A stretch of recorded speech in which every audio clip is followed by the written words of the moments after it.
Bonsoir à toutes et à tous, bienvenue dans cette nouvelle édition de Métro News par la semaine. Voici les principaux titres qui dominent l'actualité de ce jeudi. Alors que plusieurs partis politiques réclament l'ouverture d'un dialogue pour instaurer une gouvernance bicéphale, la structure Voix des indépendants patriotes VIP prend le contre-pied. Elle soutient le maintien du Premier ministre Alix Didier-Fils-Aimé à la tête de l'exécutif jusqu'en mai 2027, tout en préconisant des remaniements ministériels et l'organisation d'élections dans le délai imparti. Le porte-parole d'Inifos, Gary Benjamin, déplore l'énergie dépensée par les membres du Conseil présidentiel de transition dans des querelles internes qu'il juge improductives. Il regrette que ces efforts n'aient pas été orientés vers des actions concrètes et appelle à davantage de responsabilités en fin de mandat. Et puis, autrefois ravagés par la violence des gangs, les quartiers du Bas-Delma tentent de se relever en l'absence d'un véritable plan de réaménagement. À Delma 13, 7 et 28, de nombreuses maisons ont été pillées ou incendiées. Suite à la réouverture du sous-commissariat de Carrefour de l'aéroport, des familles pressées de quitter les camps de fortune commencent à se réinstaller sous les décombres.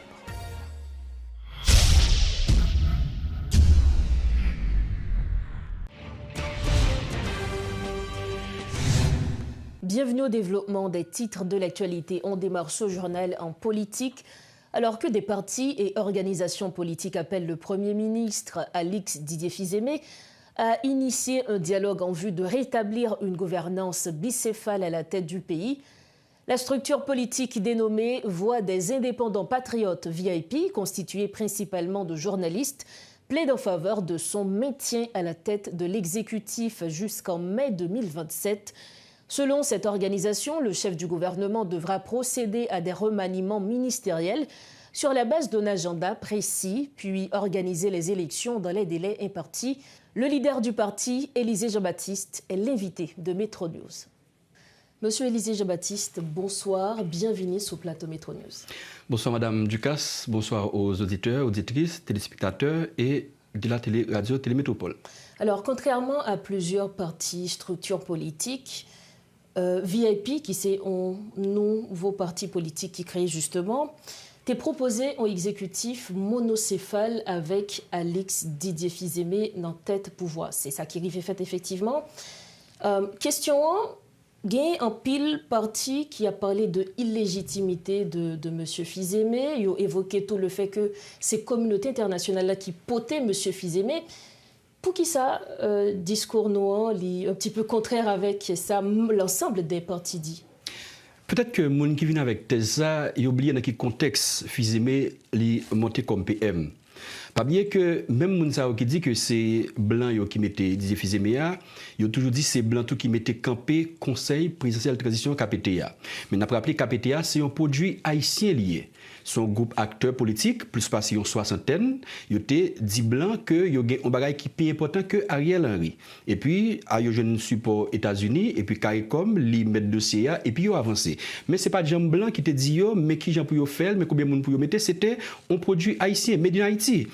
Et c'est même Jean-Tout, le nègre choisi, parce que pas de cas gérer Gaïkoni, il mettez Gaïkoni à terre. Qu'on y a là, on vient prendre Alix Fils-Aimé. Ce n'est pas de blanc qui te dit pour te prendre Alix Fils-Aimé. On a rappelé tout, avant que tu choisi Alix était dans la liste là pour devenir PM tout, tu prends Gaïkoni sous Alix Didier-Fils-Aimé. Je pense que dans le contexte que nous y a, VIP lui-même li aller dans deux facettes, parce que nous allons dans l'accord 3 avril là qui crie KPTA, qui dit si membre KPTA yo empêché, c'est premier ministre là cap assuré. C'est vrai que ça n'a vivre là, il pas rien pour avec constitution. Mais si on t'a dit que nous allons faire on t'y pas, on t'y aller plus près constitution 47 amendéa, n'a pas que dit tout, si président empêché, c'est conseil ministre qui a assuré. Donc VIP, comme nous sommes un parti démocrate qui connaît l'institution, nous dit que on chita sous deux bases pour nous dire que on nous supportait à Alix Fils-Aimé pour cacher la transition. Et je dis Alix Didier-Fils-Aimé, selon nous-mêmes, t'as doué assurer toute transition, pas côté ça l'autre structure a proposé comme quoi on dialogue interhaïtien pour venir gagner un exécutif bicéphale. VIP propose d'être libre pour nous faire une sorte d'état généraux, conférence nationale ou cabal n'importe nom que vous voulez. Mais quand il y a un cas ça que nous y est là, on a rappelé que M. Capeteo, pendant 12 mois, il a coûté l'État haïtien 1,122 milliard goud. Écoutez, ça c'est un cob qui chiffré, donc qui palpable, tout le monde capable de. Sans compter que, il y a monsieur de KPTO qui a des gens qui dans douane qui ont l'argent. Il y a gagné des ministres, des directeurs généraux qui ont baillé au cob. Des preuves de ça, on dit? Oui, par exemple, il y a directeur douane qui wana maintenant c'est un monsieur BNC qui mettait peut-être pas citer nom et moun qui dans douane dans niveau nord au Cap c'est un mob dans KPTA qui mettait le tout toujours dans qui était impliqué dans BNC on troisième qui dans douane ni plan c'est une encore dans monsieur ça dit trois monsieur BNC yo chaque pété on moun dans niveau douane ça alors est-ce que ça veut dire automatiquement que puisque on mettait moun nan yo gagne redevance envers lui-même yo gagne redevance avec lui-même et gagne là dedans est-ce que c'est pas le cas pour tout directeur général parce que là nous connaissons que c'est autorité justement qui n'ont pas au l'état qui mettait moun sa yo mais est-ce que c'est pas même cas de figure faut finir avec pratique ça on moun pas obligé gain on directeur dans douane ça Abdullah qui a une redevance de $50,000 américains chaque mois pour le bail moun qui mettait là nous pas qu'à traîner pays comme ça alors que dans zone ça il y a un travail qui pour faire qu'on a comme ça parler de pour qui ça nous prenait exécutif monocéphale là nous prenait parce que sous 12 mois monsieur KPTO coûtait l'état haïtien 1,122 milliard goud de plus chiffre là c'est RNDDH qui t'a avancé et donné ça que nous gagnons dans VIP. Qu'on nous dit que avec comme ça, si il y a un exécutif monocéphale, c'est seulement PM Alexis Bralé, et bien comme ça, non seulement nous-mêmes nous avons la priorité à la sécurité avec l'élection, il y a fait apaisement social avec l'argent ça. On va regarder pour ouais. C'était très clair, nous étions clair parce que nous pas proposé PM avant, après 7 février, mais c'est depuis des mois avant que nous te connaissons que nous faisons proposition ça. On va regarder pour qu'il y a là cassation il rétracté. Il sorti un document pour dire que yo pas dans bagage ça encore. Ça dit même dès que tu as pour les cassations pour dire que qu'il y a là, yo rejoindre PM il y a mettre sous même table là pour comment capable bail pays on gouvernail. Mais qu'il y a là Alex Fizeme tout il pas gain un carton blanc, je suis pas là pour me défendre Alex Fizeme, moi là pour me défendre deux causes. Deuxième cause là, VIP, c'est une force politique. Conseiller de leaders souterrains là, c'est des figures importantes, des figures emblématiques qui gèrent parti politique. Yo quoi seulement dans transition. C'est seulement une transition qui a pris le pouvoir. Mais je dis à nous-mêmes, comme démocrates, nous connaissons que c'est élection pour nous aller pour le prendre pouvoir. Alors, donc nous pensons que Alex Fizeme avec lui-même, s'il était à une élection plus rapide, pour ne pas aller dans taboula rasa, pour ne pas aller comme ça à zéro, qui n'est pas bon pour le pays, n'a pas trop de temps. Alors justement, parlant d'élection, d'ailleurs, ces derniers points que n'a pas abordé dans le cadre interview ça, dans proposition noire, nous demandons pour élection, tu as fait commencement année 2027. Et que un nouveau président a pris en fonction le 7 mai 2027 et t'a promis de pouvoir le 7 février 2032. Donc c'est bien une proposition qui est bien calculée, alors que le Premier ministre Fizeme a parlé pour ta fait élection dans l'année 2026 là, nous-mêmes nous proposons plutôt pour le fait commencement 2027. Est-ce que c'est parce que nous à l'horizon question sécuritaire là, il n'est pas bien à résoudre? Et Piga Fizeme bay tête li menti tout. Et même KEP qui sorti calendrier, il te posé conditions pour l'élection faite 2026. Il te dit faut qu'il y ait sécurité. Et je dis a pas de sécurité. Donc même KEP a pour prêt pour le faire élection Kounya là. Kounya là nous proposer pendant Didier Fizeme a sous pouvoir la gérer question sécurité et puis si nous t'a dit que pendant période ça là, il y a un petit apaisement social, programme social qui a fait pour la population, nous ca au moins temps pour l'élection faite commencement 2027. Alex Didier Fizeme a pris tête dans tête payant selon VIP. Oui, c'est Alex qui a géré, Alex a pris tête dans tête payant. Mais quand il y a là tout, par exemple, même dans la loi électorale, là, il y a quelques petits changements qui peuvent faire. Par exemple, dans la façon que vous pouvez gérer question parti politique, il y a un paquet de travail qui peut faire. Et nous proposons, tu ne pas oublier, pendant la même période, ça, pendant Alex sous pouvoir, nous proposons pour gagner un changement qui fait dans le gouvernement. Qu'on va être ministre qui là, qui pas à la hauteur, et c'est M. Capéto qui il faut gagner passer, mais qui fait dans le gouvernement. Nous identifions qui oui, justement, qui pas à la hauteur, puisque nous parlons de ministre qui pas à la hauteur. Non, mais pas un ministre à la hauteur, pas un ministre là. Si vous regardez le ministre de la Défense qui est supposé un ministre qui est plus important, ou après le directeur général là, il a couteau tiré avec le ministre de la Défense là. Donc ça veut dire pas un ministre qui est à la hauteur là. Moi, ministre touriste là, qui touriste, je dis pas aucun ministre qui est à la hauteur. Donc je dis à nous proposer de VIP pour gagner un changement dans le gouvernement. Même dans le conseil électoral provisoire là, tout nous proposer un de VIP pour mon secteur qui est représenté en de KEPA, yo voyons document pour yo reconfirmer Mounza yo ou soit pour yo remplacer yo. Et pendant tout le travail ça en fait là et puis n'a focus sur commencement 2027 là parce que en pile on a fait proposition, yo dit cassation, yo dit PM Alex Didier Fils-Aimé, mais yo pas dit combien de temps l'a fait. Je dis à Mtamando comme journaliste senior qui est important qui connaît dossier yo, combien de temps attendez yo dit Alex a fait, yo pas dit mais nous même dans VIP nous venons avec une proposition nous dit s'il était mais combien de temps pour le faire. Donc Alex Fils-Aimé l'a prêté jusqu'à 7 mai 2027 proposition nous élection a fait commencement année 2027 là qu'on y a président qui a prêté fonction la prêté fonction à partir de 7 mai 2027. Qu'on y a Alex lui-même il peut aller dans période ça. Qu'on y a président ça va monter à qu'on y a là, il peut aller pouvoir ajouter dire 7 février 2032, il peut accepter perdre quelques mois dans mandat là pour nous tourner à l'ordre constitutionnel qui se date 7 février.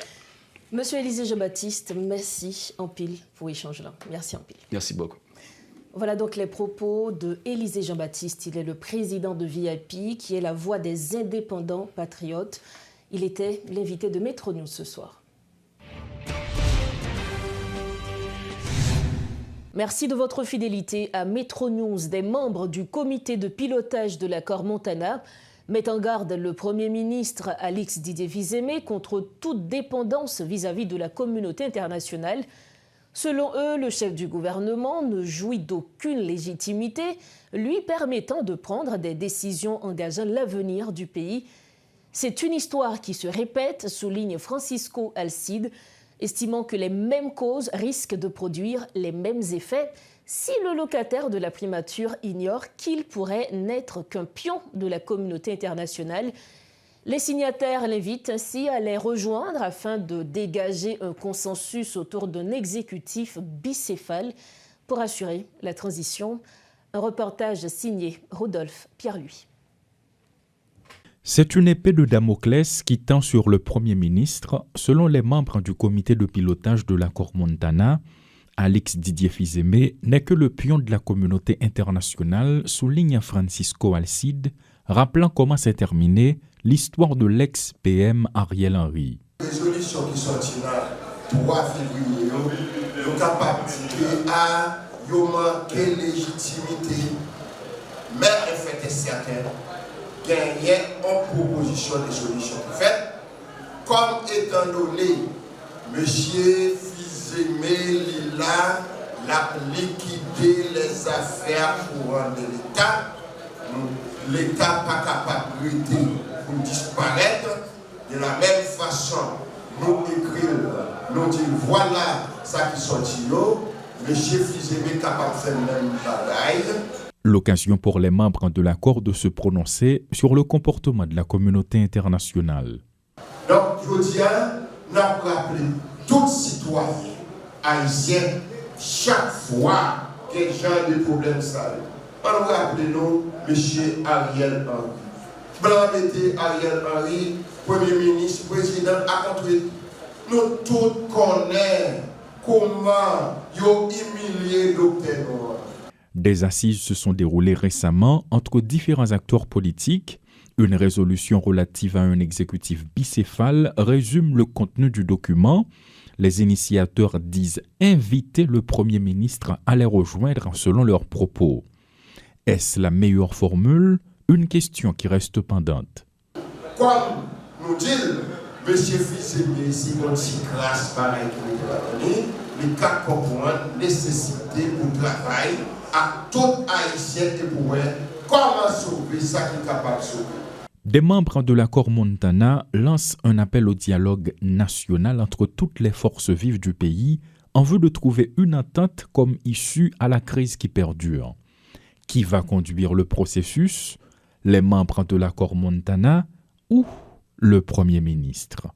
Toujours dans ce chapitre, Gary Benjamin, porte-parole d'Inifos, déplore l'énergie gaspillée par les membres du Conseil présidentiel de transition dans des luttes internes jugées stériles durant leur passage au pouvoir. Il regrette que ces ressources n'aient pas été mobilisées à des fins plus constructives. Par ailleurs, il s'étonne que des responsables politiques au bilan, qu'il qualifie de négatif, n'aient pas adopté un profil bas durant les dernières semaines de leur mandat. Gary Benjamin est invité à la rubrique Le Point ce jeudi. Si vous regardez ce qui se passe là, et ensemble avec KPTA, négocié un accord qui dit 7 février 2026, là, il est supposé aller, ouais, qui toutes les stratégies gymnastiques qu'il a fait pour être au pouvoir. Alors que il y a un accord qui dit 7 février, le mandat est fini, il faut que partir. Ouais, c'est parce que dans la politique, il n'y a pas de moralité. Parce que faut nous d'accord que il faut bien faire play dans la politique là. Faut d'accord le perdu et faut d'accord les autres adversaires gagnent ou ça là ou féliciter. Mais en Haïti nous pour gagner culture ça. Ou ça pour que faire play ça nous pour gagner le nous perdu. Nous d'accord défaite nous et puis les adversaires gagnent pour nous aider pour nous féliciter. En dans partie où tout le monde saura dire c'est monde qui pas de moralité. Non seulement il pas de moralité, là on dans partie où doit fidéliser ou endoctriné en partie. Mais ce sont des capable de dire des opportunistes. Les gars ils viennent un chapeau. C'est mon uniforme pas besoin. Des gens qui pas capable fidèles avec parti. C'est justement parce que pas des gens qui endoctrinés comme dit qui fidèles avec parti qui gagne idéologie mener et en d'accord qui fait les revendre dans le Parlement, ils forment un groupe, après ça, puis au fin quitter les partis politiques. Nous n'avons pas besoin d'opportunistes dans une force, nous avons besoin de gens valables, de gens qui sont compétents, qui ont une dimension homme d'État. Parce que tout ce qu'on dit là, c'est parce que nous n'avons pas une dimension. Les rivières qu'on est son parti politique, parce que le parti a un programme, lorsque c'est élu en année, pour défendre le programme et le parti. Mais l'arrivée, où tu es rentré dans la majorité présidentielle, sont chercheurs de bonne aventure, sont opportunistes, ou même qui n'ont pas parti, les plus fidèles, les plus zélés. Mais c'est l'arrivée où ils sont prêts à démasquer pour voir comme si sont monde qui a un double visage. Parce que les Haïtiens, les malins, tout problème politique, c'est parce que nous malins, parce que nous n'avons pas jamais respecté l'accord, nous n'avons pas jamais respecté oui, nous n'avons pas jamais respecté non. Si ça fait nous parler dans la politique, il faut qu'il y ait une moralité. Parce que la politique, son bel sens, c'est la science des sciences. Parce que c'est la politique qui administre toute bagaille, oui. C'est parce que les gens en Haïti qui fait politique, ils n'ont pas de dimension. Ils n'ont pas de dimension homme d'État, ils n'ont pas de moralité. Pour refermer la page nationale de Métro News, autrefois théâtre de la violence des gangs, les quartiers du Bas-Delma peinent à se réanimer en raison de l'absence d'un plan concret de réaménagement de la part des autorités. À Delma 13, 7 et 28, la quasi-totalité des maisons a été pillée et ou incendiée par des individus armés. Avec la réouverture récente du sous-commissariat du carrefour de l'aéroport, certaines familles espèrent pouvoir retrouver leur vie d'avant. Sur place, plusieurs témoignent avoir tout perdu. Pressées de quitter les camps de fortune, certaines se réinstallent désormais au milieu des ruines. Un reportage signé Guerbijan et Claude Désir. Pour rentrer chez Yvonne à Delma 13, il faut emprunter un corridor autrefois ravagé pour atteindre la maison. Les pièces ont été totalement pillées, la toiture arrachée et emportée par les criminels. Elle n'a rien pu sauver, pas même son petit commerce. L'offre fait retourner dans l'espace là, qui j'ont été joindre l'espace là. Ah bon même mais c'est ça c'est dans la vie n'a pas tout mal jeté. M'ba jeune rien dit tout dans la caille. M'dé un commerce dame dévoyer ba moi pour décembre. Tout commerce ça prend tout. Qui veut dire ce qu'on aime m'ba dit dame nan elle Jean ba yo te passé. Combien de temps vous faites vivre dans l'espace ça avant qu'on quitte là? Et avant de quitter là, bon moi-même c'est qu'à faut m'tap vivre. C'est petite monter là, mine perdu petite là, qu'on y a mine monter vinn là. Quand on est là, m'gè petite monter en l'air. Ça son parti. Ça quand balle pour qu'on vienne dormir parce que yo prend porte là. Vous comprenez? Moi elle commence à venir garder bon, je peux pas venir. Quelques mois après le retrait des gangs du Bas-Delma, ces quartiers peinent encore à reprendre vie. La quasi-totalité des maisons ont été pillées ou incendiées, comme celle d'Yvonne. À 75 ans, elle est revenue il y a une quinzaine de jours habiter les ruines de sa maison, menacée par la moindre averse. Même là, je prends vieux tol mettre là, depuis que je suis un commerce, moi, je n'ai pas de problème. Oui, ça seulement. Parce que même si je mettais ça là, je dégage, je commence à sembler vieux tol pour me couvrir. Aujourd'hui, tout ce qu'elle demande, c'est de pouvoir réparer son toit. Abner vit à Delma 13 depuis un demi-siècle. C'est ici qu'il a passé toute sa vie. Du jour au lendemain, comme tout le monde, il a dû tout quitter à cause des gangs. Difficile, vraiment difficile. pour être capable de réconforter. Parce que ce n'est pas aussi facile du tout. Et là, regarder là, vraiment dans la zone là, et me dit c'est petit monde Delma 13 nuit, ça veut dire que grandi là, me fait là même, vous comprenez? Et on est à la fin de jeudi là, nous abandonner la zone là, c'est fur et à mesure que ouais, 2-3 monde a venir dans la zone là, venir voir ça capable de faire. Malgré la présence de quelques personnes, règne un silence de mort dans ce quartier. Le constat est le même à Delma 11, Delma 7 ou encore à Delma 28. Des murs éventrés, des impacts de balles partout, une végétation envahissante. Le chaos est total, témoignent 3 hommes rencontrés dans une vieille maison à Delma 28. Fatigués par la vie dans les camps, ils sont retournés chez eux. Non, moi, je ne fais pas. Est-ce qu'on fait nous-mêmes? Moi, oui, ça m'a dit. Mais c'est quand même zone. Depuis ce temps-là, je n'ai pas vu. Comme si l'État va sauver les gars. Pour ne pas être temps, vous avez fait mes filles pour aller jouer un temps. Vous allez l'ambasser avec nous. Gardez le temps. Ok. Pendant le soleil, qu'est-ce qui a caché? C'est quand on l'État met mes sénègres, on monte pour l'électrique, on descend. Mais mon fil quoi dans la zone là? On veut des cassines dans le bonnet là, 20 solides. Ah, pas même des zones, tout côté net. On veut payer un aller. On fil quoi même? N'a pas programmé sur le temps de demander là. Si les activités commerciales reprennent progressivement au Bas Delma, avec notamment la réouverture du sous-commissariat du carrefour de l'aéroport, il semble encore trop tôt pour un retour massif de la population déplacée. De plus, les services de base manquent totalement dans ces quartiers où l'absence persistante de l'État est plus que flagrante.